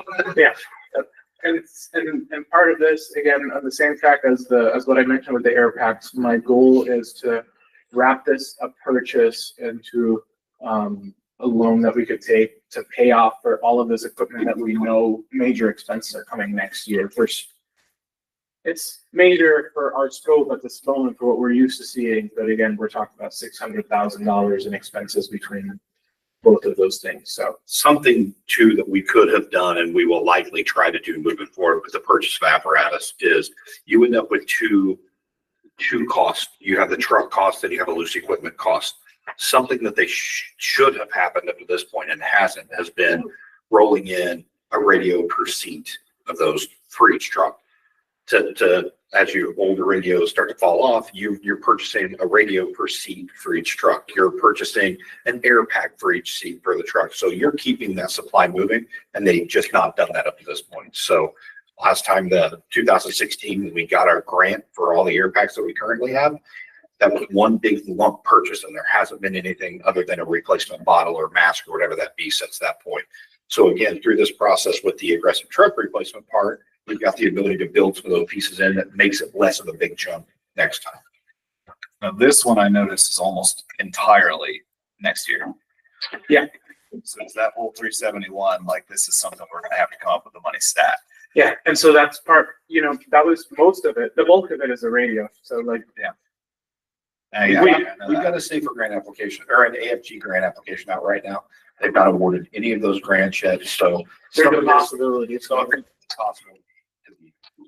but it's, but we're trying to be aggressive and again, going after multiple sources of potential funding, applying for grants, trying the local income tax that our residents are already paying for. But if we don't get the grant and we don't have local elected officials that prioritize our residents' public safety, and we still have that prioritizing to do. So we would probably roll it into a loan along with the Air Pack 315. So then, I guess the best way to fiscally look at this is just assume we're not gonna get that. And exactly. plan for the worst. Yeah, absolutely. And so I've had some conversations. You wouldn't have to take out separate loans or whatnot. You can take one loan, outline what you're looking to purchase from it, and then the bank would pay all the vendors that you're going to. And that's what part of that is, as mentioned earlier, air pack stuff, getting quotes, etc. That's all going to feed into that. So now funding sources. Some of the stuff like land acquisition, turnout gear, building repairs and upgrades, and small vehicle replacements, we're hoping to continue funding out of the 1190 fund. That's what we've been doing throughout most of this, right? So the 1190 fund, we're still waiting to see what our net assessed value will be in 2027 because SB1 changed the deduction structure and whatnot. We don't anticipate it decreasing. We just anticipate that won't grow as fast for a couple of years.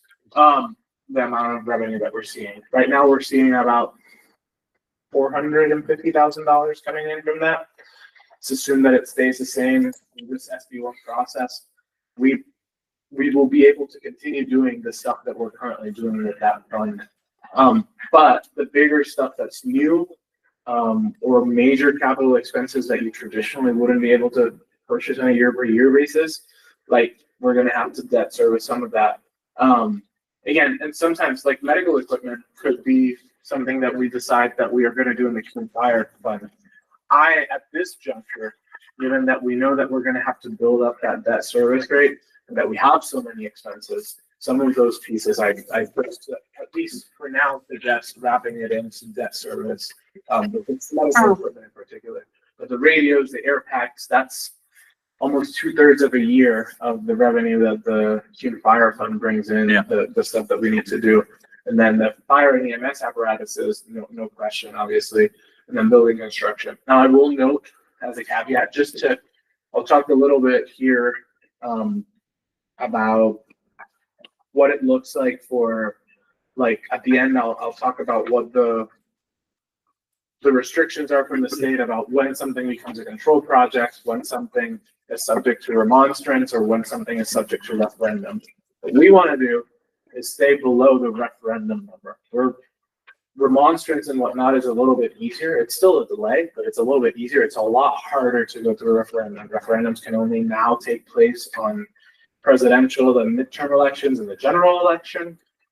Townships don't have a history of going to referendum, so it's something that if we ever landed there, we'd probably be one of the first ones, and you'd have to go out and talk to voters and campaign in a much more aggressive manner Yeah. to do that. And although I don't think that we would have an issue doing that and winning in such a, if it came to a referendum, it's a much more complex Yeah. process. So we did the math and we're able to stick under the limit to do that. So we're still like, we would be able to do it all under the remonstrance limit. And again, this is still getting worked on. We're still working with our financial advisors, and I'm hoping that they're able to put together a more detailed, this is our projection and I was whatnot. gonna say, we need that for next month, Absolutely. Yeah. whenever is it Yeah. October? I am Yeah. slammed with everything that's going on from everything that's Or going this is on. why you're going full time. Yes.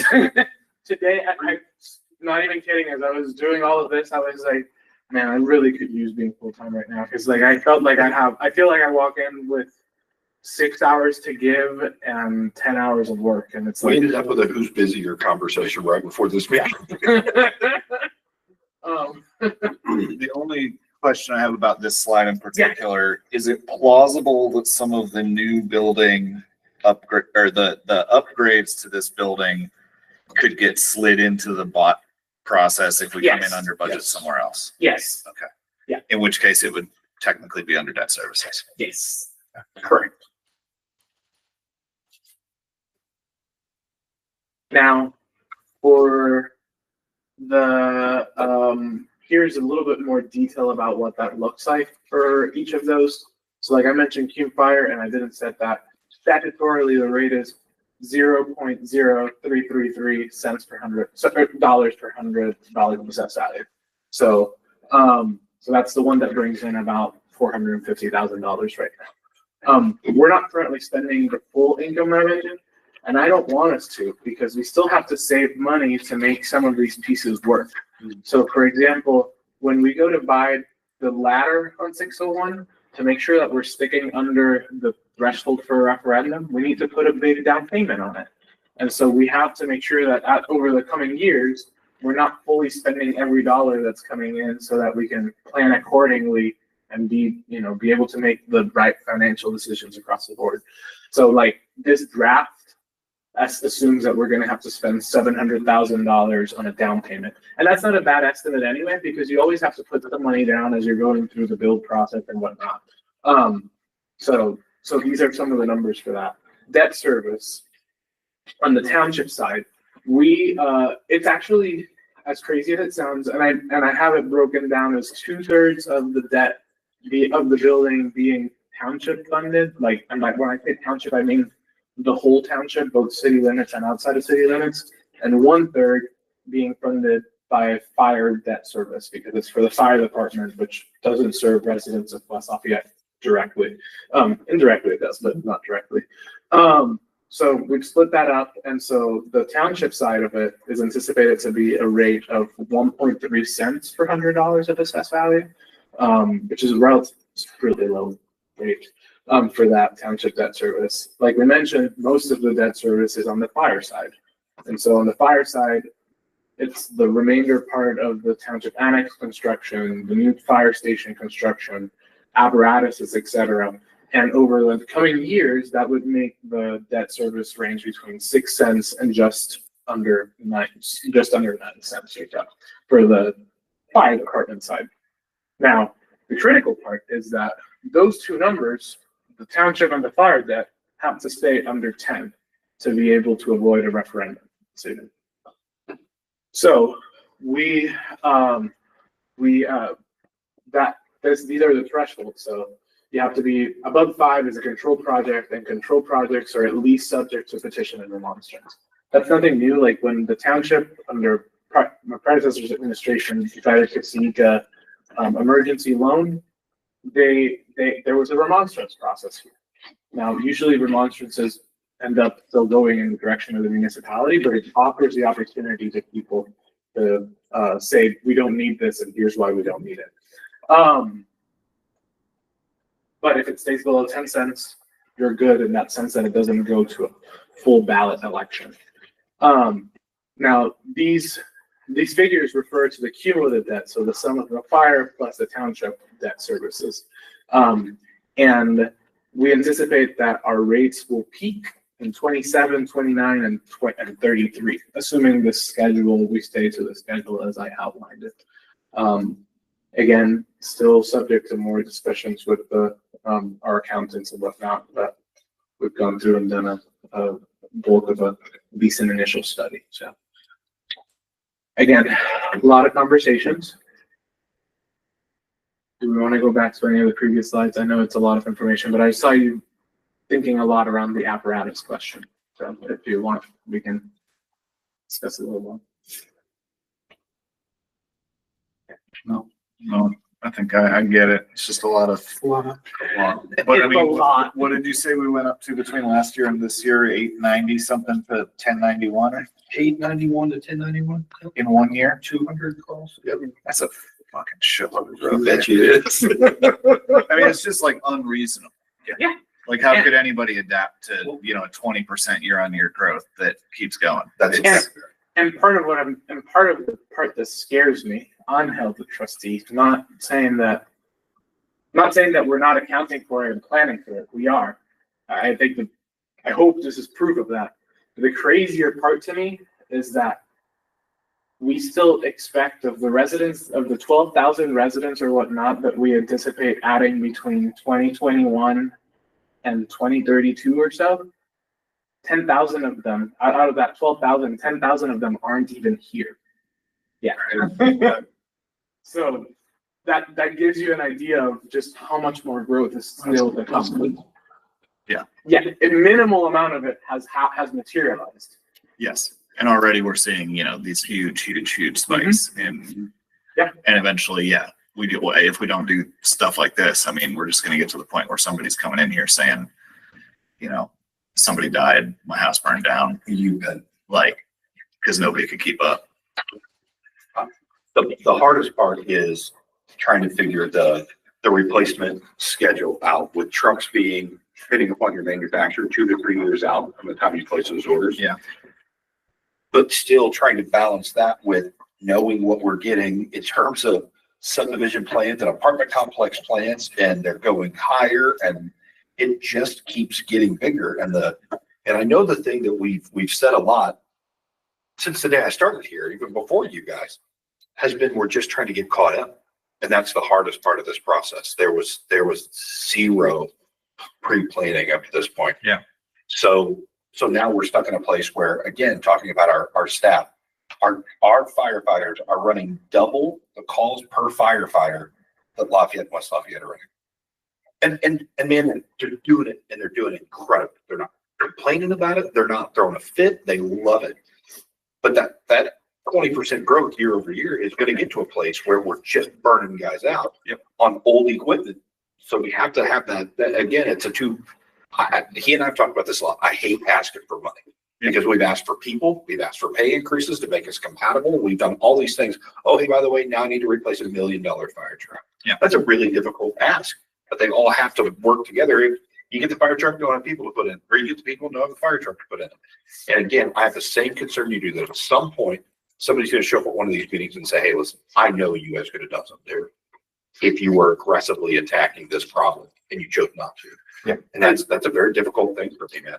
The other part, and I'll just being honest and blunt, one of the things that we've heard as we've gone through and asked for public safety tax dollars is, well, we've had this plan for so long and we've known what the money's going to go to and whatnot. And that's why we can't give you money. You're just not planning. This is planning. This is beginning to put together an aggressive replacement strategy that gets us to catch up to the growth that those same municipalities are approving, to be able to come and make sure that we're serving those residents well going forward. So that's part of it. You know, we need to, you know, it's easier for me to just not hide under a box, but like present it as a just, and here's the next thing. And now that we're done with this, let's go to the next thing. And it would be easier, and it would be an easy cop out to do that. But I think that the scope of it is so big that it's necessary to showcase both to the board, but also to members of the public, the community at large, what it needs to look like to catch up long term, so that we're not just 20 years from now or 10 years from now still catching up so that we're in a place. I don't want to be responsible for saying we didn't do what we were supposed to do. And we have to get to a place where our ability to meet the need of the people in Wabash Township is no longer tied to the other municipalities that are doing the same thing. Us going to them and begging for public safety tax money that our people are paying for is ludicrous to me. But secondary to that, at some point, we can say, they can tell us, we planned, we've done all these things, we've got all these plans in place. Not a single municipality that we've had to interact with through this process, if they grew as fast as we were growing, would be able to keep up any better than we are. Yeah, no, it's an unusual, is a very nice but unusual problem that governments usually fail to live up to. So let me ask this. So when we're doing debt service, this is going to be issuing bonds that is going to charge everyone in, I guess it depends on which Yes. part of it, because you've said there's some parts that are going to hit everyone, there's some parts that are just going to hit the unincorporated. Correct. And we'll be charging those differently depending on different things. Yeah. Whether it's fire service or whether But that's effectively going to mean that everyone is paying as we go until that debt is eliminated, meaning that the people who are coming in and generating the run volume will end up paying. Correct. Yes. Which is ideally how you would make it happen. Because otherwise it's on The people everyone that that are here already to lives here to try to exclusively, yes. fund the growth, which is not necessarily how it should work. Okay. And I would, on top of that, I would also say, just to reiterate, we wouldn't be asking, like, if we make this decision or not, the residents of unincorporated Wabash, which would see the brunt of the debt service, wouldn't pay a dime less or a dime more in property taxes. It just means that we're collecting a little bit bigger piece of the pie to be able to provide their fire protection needs. But we'd still be paying about the same amount of the pie that if you were at city limits, right? So like the difference is that outside of city limits, the county and the schools have gotten a bigger piece of the pie because the township has underinvested and underfunded their fire department. So the money going to the fire department has been a smaller slice. We're just changing the slice without changing the pie. Because we don't have control over the pie that's set by the state. We have control over the slice.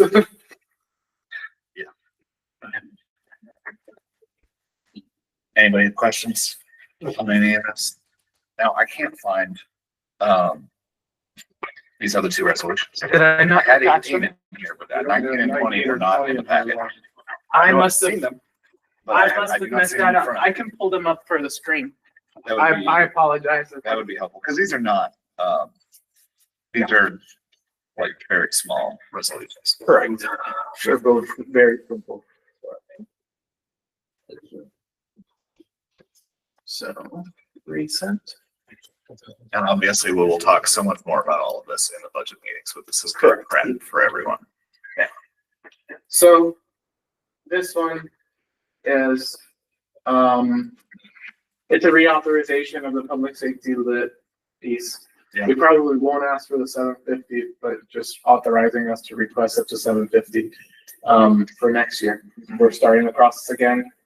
Even if we're almost guaranteed to be told no, I think that we have a responsibility to go after every avenue of funding that's available, especially every avenue of funding that our residents are already paying for. So, Considering where all the growth is going. Yeah. absolutely. Was this included in the agenda you sent us? Yes. Yeah, I did. Yeah. It was on, and it's on the materials on the website. We just missed I didn't printed read out. But it's the same resolution as last We year. voted on this one before. It's just changing from allowing us to go for 600,000, request up to 600,000 to allowing us to request up to 750,000. Any questions from the board on this? I believe it's the same language as last year. Oh, I will motion to vote on resolution 2025-19. Second. All in favor? All right. Aye. All right, we'll pull up 2025-20. Yeah. This one is so statutory. Yes. Okay. So I know we talked about how the state is now trying to make it so that townships with a lot of cash on hand that doesn't have a plan contribute towards road and infrastructure. We're just required by statute to adopt a resolution creating the fund. And that's all this does. And it establishes a balance of zero. And the capital improvement plan that you guys will consider at the next meeting, September 2nd, will guarantee that we don't pay a dime into that fund. Yeah, I would say we have plenty of plan Yes. for how to spend that money. Thank you, Mr. Governor. All right. I will motion to vote for resolution 2025-20. Second. All in favor? All right. Aye. And we will table the additional staff member Yes. till next meeting. So next meetings. Yeah, we've got two coming up. Sorry, it's not on this page here. September 2nd, a longer meeting on capital improvement plan. Are we hoping to have more hard numbers on debt service estimates and? It'll be honestly unrelated to that. Okay. It'll end up being unrelated to that. So.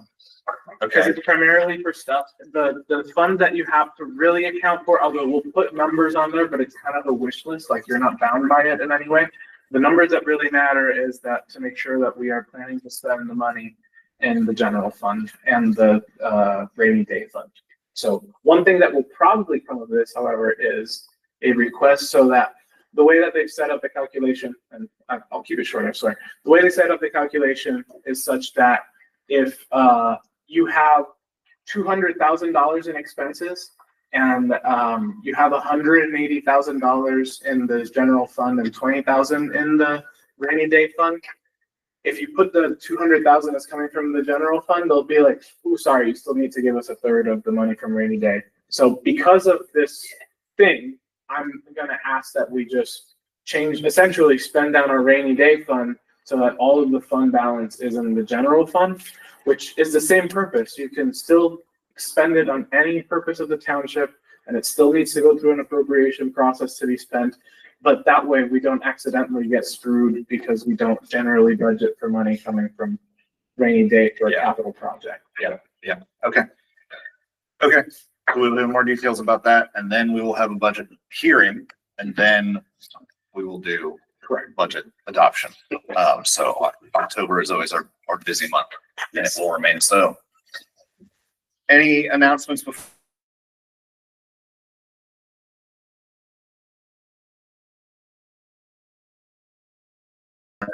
Now we're getting remonstrated. That's not the wrong people. Okay, motion to adjourn. Second. All in favor? Aye. It's a long one. Thank you.